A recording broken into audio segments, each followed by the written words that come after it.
What's up, guys? Conquest MMA back with a predictions video for Dolidze versus Hernandez. Wait, don't tell me. This is a joke. Why? Fluffy's in the blue corner. What? My God, dude. What? I hate the rankings, bro. What? They always... Listen, okay, I'm going to say this right now. I'm biased. Look at my profile picture. It's Anthony Hernandez and Roman Kopylov. Okay. I'm going to pick Fluffy. I'm just going to say this outright. I'm going to pick Fluffy, but I will talk about it more. Why is he in the blue corner? It makes no sense. I look at the middleweight rankings all the time because it's my favorite division, and they always want to fucking push Fluffy down the rankings for whatever reason. I think he's like ranked number 9. He's ranked 10. Who's above? Is it Brendan Allen above him? No, Brendan Allen's probably top 50. Why is he? He was like ranked number 7 or 8. Not too long ago. But then these fucking, oh my goodness, pisses me off. This guy's on a 7-fight winning streak. Who's he got to beat? Fucking Cal Barajo fucking goes to war with Jared Cannonier. You know, no one bats an eye about that. But he gets like a number 1 contenders fight. I fucking hate the UFC, bro. The way they handle business. They're gonna let Armin not fight Ilya. I guess if you want lightweight to not be interesting from a competitive standard, sure, let's not have Armin, the guy who, already beat the Charles Oliveira, who's competing for a title, a month ago. But it is what it is. Anthony Hernandez, he's only fighting 1 rank up. They're not going to give him a number 1 contenders fight. He's going to have to go on a 10-fight. He might have to go on a 9-fight winning streak to get a fucking contenders fight. This is ridiculous. Who's he going to fight? Who's he going to fight if he beats Dolidze? Fucking Cannonier? Are you kidding me? Fucking Cal Barajo got... I'm just comparing them because they have the same win streak. I think Fluffy beat more dangerous guys. Fluffy's beaten some of the best unranked middleweights. And then Cal Barajo fucking beats Paul Craig. Oh, big whoop. Jesus, man, I hate this. You just have to get it fucking... You know what? Fluffy needs to fucking promote himself more, dude. They keep fucking him over. He has to go on a Bilal Muhammad title run. And he's not even boring. He's not a boring fighter. He's just a cardio grappler like Bilal Muhammad, but he has to go on a Marab Bilal Muhammad title run. What is this? What is this? If Cal Barajo beats a Mavov, it's 8-fight winning streak. Oh, title shot. That's fucking ridiculous. Fucking hell. How are you on a 7-fight winning streak and you're still the dark horse? People should be more aware of you. I don't get it. I don't fucking get it. Okay, let's I am indifferent to Roman Dolidze. Okay, let me okay, so I think his winning streak consists of Marvin Vettori, Kevin Holland, and Anthony Smith. Wow. What a stacked winning streak. He beat Anthony Smith on short notice, to be fair, but that fight, Anthony Smith was the worst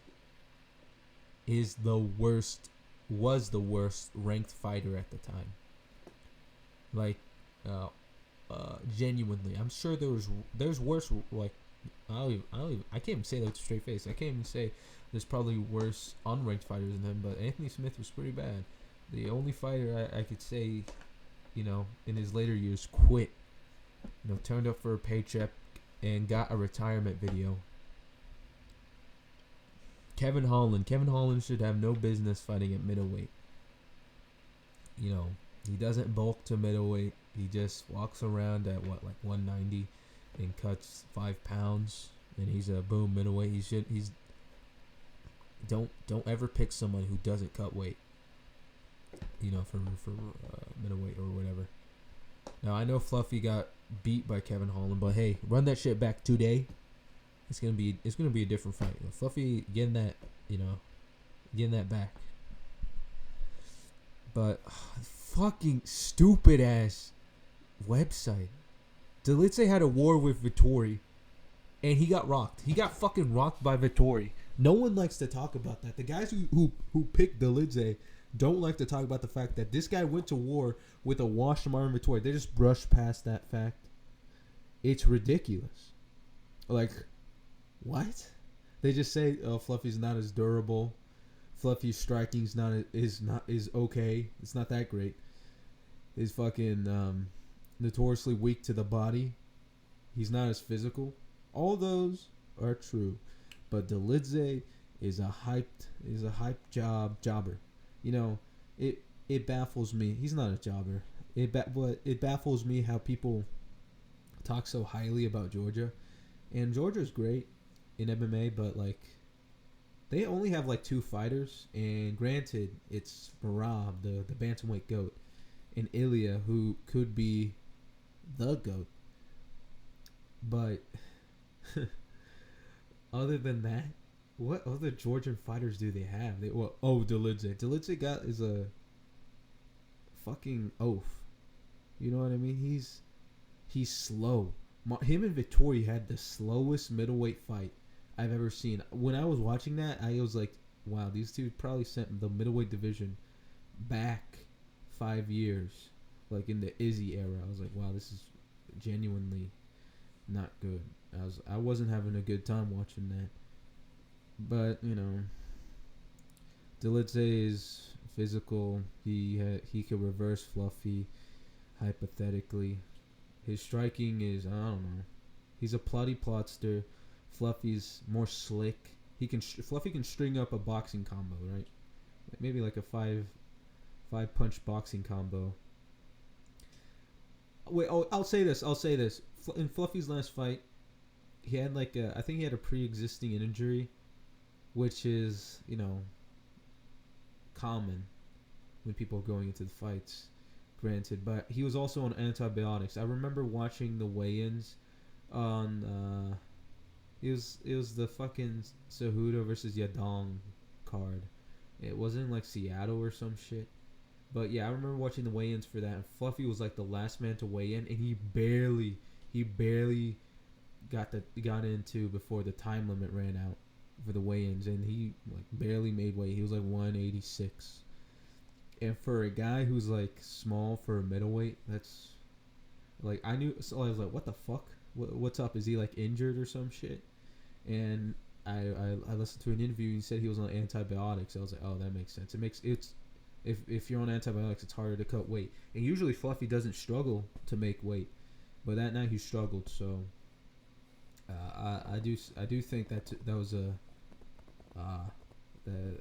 that's something that could be taken account for in his performance.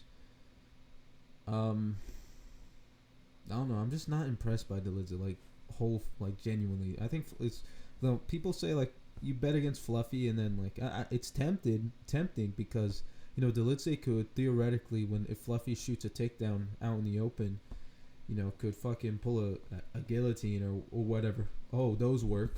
I mean, it might work at middleweight, but I don't really think guillotines work. But it is middleweight, even though middleweight's at its best ever. But it's still a goofy division. But I don't understand that. It's like Fluffy doesn't shoot out in the open. I mean, he shoots out in the open, but like his goal isn't to take you down in the middle of the octagon. He pressures. He's a cage wrestler. He's a predominant cage wrestler because he knows the meta. He knows the meta is cage wrestling. The thing with Fluffy is I think like Michelle Pereira and Brendan Allen, his last 2 fights, they have gotten a choke on him. All 3 of those guys have gotten him into a dangerous spot, and that is worrying, because you know he could get finished, but he always finds a way out of it, and it's kind of like with Dolidze's like fluky flukester style, that he can like fluke a fucking freak injury, and you're like, is he just lucky, or is he just that physically imposing? And I'll give Dolidze some credit. He is a strong guy, but I don't think his striking's all that. Like, come on, bro. You got rocked by Vettori. You know what I mean? You went to war with Vettori. You both gassed out. And Vettori was the guy coming off the layoff. So I don't know what to say to that other than good luck. You know, if you don't finish Fluffy, you're gonna, like, you could go 5 hard rounds, get gassed out, and just get beaten up. And, you know, it's been a while since I've seen a Fluffy performance like that. Because he didn't really do that in the Brendan Allen fight. He was more vulnerable. It was a war, but Fluffy outdogged him. Yeah, I got Fluffy. Maybe 50-45 or... Hey, people always say 50-45 when they're predicting, like, Fluffy to win all 3 rounds. But, hey, Fluffy's a 5-round fighter. Like, I think Fluffy's manager should book him for 5 rounds exclusively. Apex main events. If they want him to... But, like, if he gets, like, a number 1 contenders fight, it's probably going to be some fucking bullshit undercut, like, fucking main event fight. Fucking opener or whatever the fuck. A 3-rounder, and that would piss me off, dude. That would piss me off so bad. Because Fluffy's a 5-rounder. I hope he gets, like, a 5-round title elimination. Like, Amavov and Barajo are getting. Because, you know, I mean, this... when Fluffy puts on good performances, it's fucking... like, a dominating performance, like the ones Michelle Pereira was a 5-rounder. Right? When he, like... I guarantee you, if he had a 5-rounder against Allen, it would have been... like, we would have been talking about that fight very differently. Imagine if Merab fucking... Umar was a... if it wasn't a title fight and it was just, like, a normal fight, like it was a 3-rounder, like we'd be saying, oh, Merab just couldn't keep up with Umar, got outclassed everywhere, couldn't really get his game going, right? He only won 1 round, barely. But no, Merab got like 2 more rounds and he fucking outworked Umar in the 4th and 5th. You know, I just don't think Dolidze is gonna knock out Fluffy or submit him, but he might put him in a bad spot. You know, it's entirely possible with Fluffy, because he's a fucking... it's like in the early rounds, he's a killer, but then, like, if he goes overboard, like, he won't stop being reckless and going for the finish until you put him in a bad spot. And then after that, he'll just, you know, strive to maintain his position. That's his sort of thought process when it goes to fishing finishes. But granted, I am biased for Fluffy against Dolidze. Honestly, I don't dislike Dolidze. He's okay. I thought it was funny when he fucking had a freak injury against Usyk. I don't want to fucking see you, bro. Okay. When Holland had a freak injury against him, that was funny. Alex Perez versus Steve Usyk. Alex Perez is... I don't know if Alex Perez is coming on short notice off the couch, or he had a fight booked and now he's fighting Steve Usyk. I don't know. But, you know, Alex Perez does get random knockouts. You know, when he that knockout that saved his career after losing to that Dagestani flyweight. I forgot his name. It's like Muhammad something. Right? You know who it is. It's like the flyweight that got kicked out after beating Cap.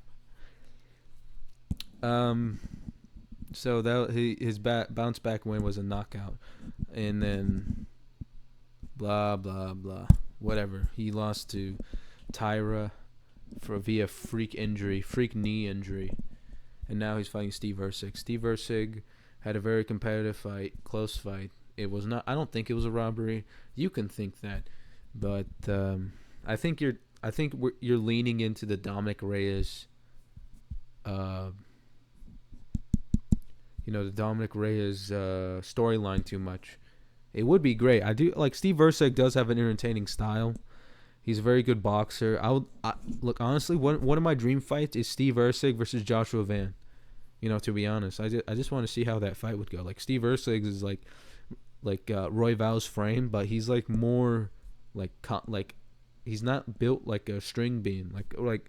He's like strong. Usyk is strong, but not as durable as Roy Val, and just doesn't throw as much volume. But he's like more compact, more pop in his hands. Yeah, I guess I have to go with Steve Versick because if Steve Versick gets knocked out, this is his fucking Ryan Spann, and he's gonna be in the top 15, borderline getting cut. They're gonna have to fucking talk to him about it. He might get cut if he loses this. Like the same with Dominic Reyes, like when he was booked to fight fucking Dustin Jacoby. Like he might get cut if he loses this. Well, this isn't his right now, but his next fight, if he loses, they're gonna, his fucking contract's gonna be shit. Andre Fili versus Christian Rodriguez. I gotta back my boy Christian Rodriguez. His last fight versus is his last name Acosta or Costa? It's Costa. It has Costa in it. The fucking the Brazilian featherweight prospect that has that pigmentation defect. I don't even know what to call it. You know what I mean? He's like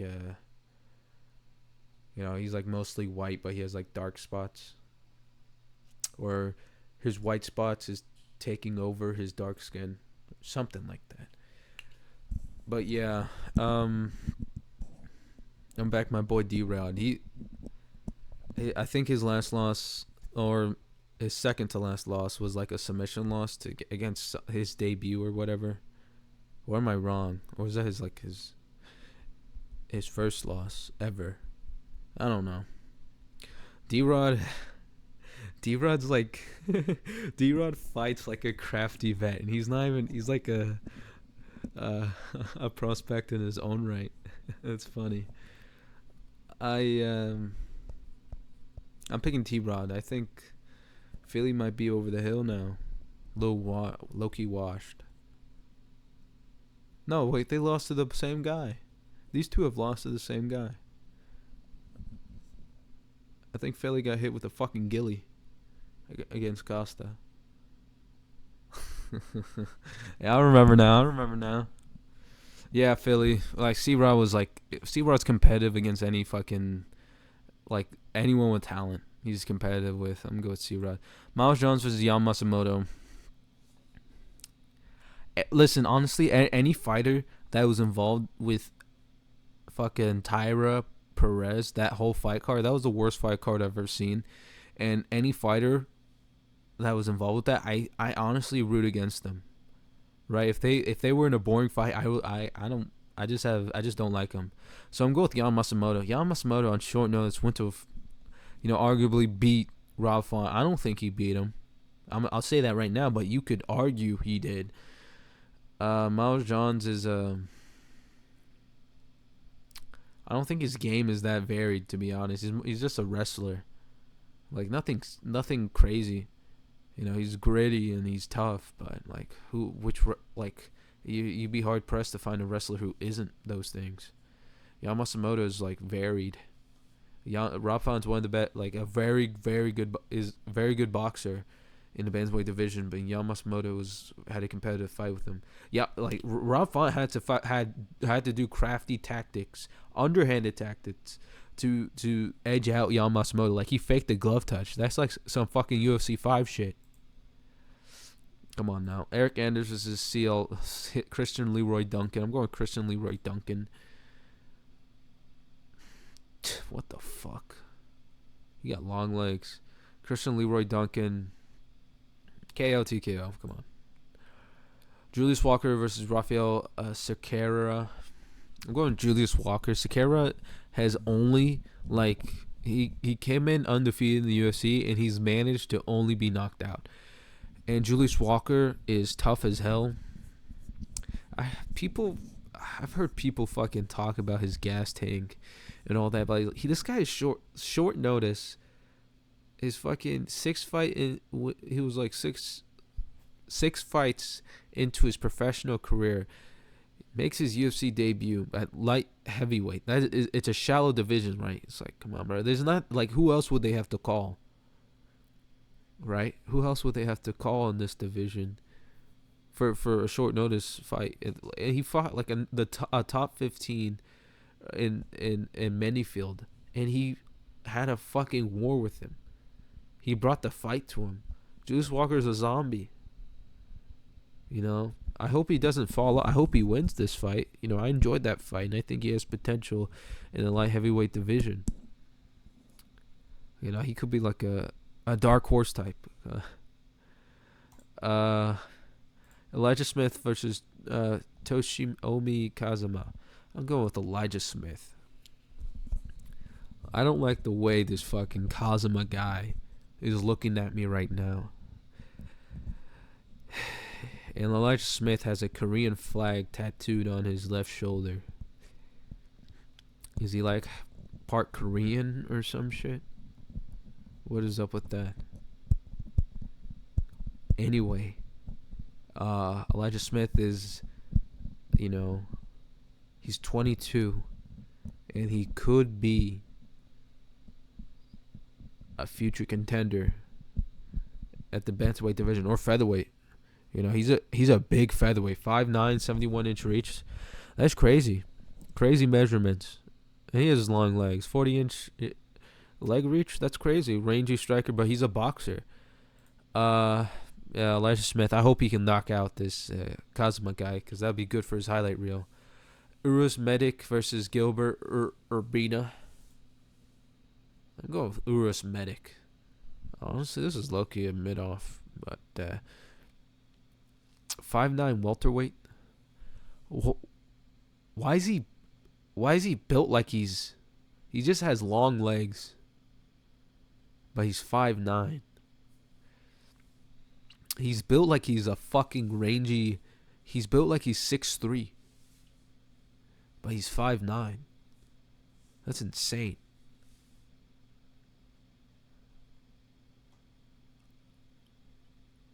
Is this guy really 5'9", or is this a fuck up? Why are you at welterweight? Go to lightweight. What are you doing? He has like a long fucking limbs. What the fuck? Insane. That's crazy. Yeah.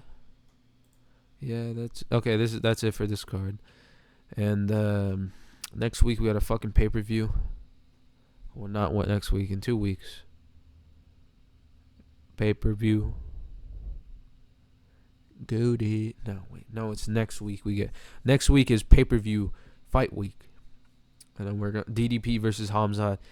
We get to see Hamzat become the middleweight GOAT.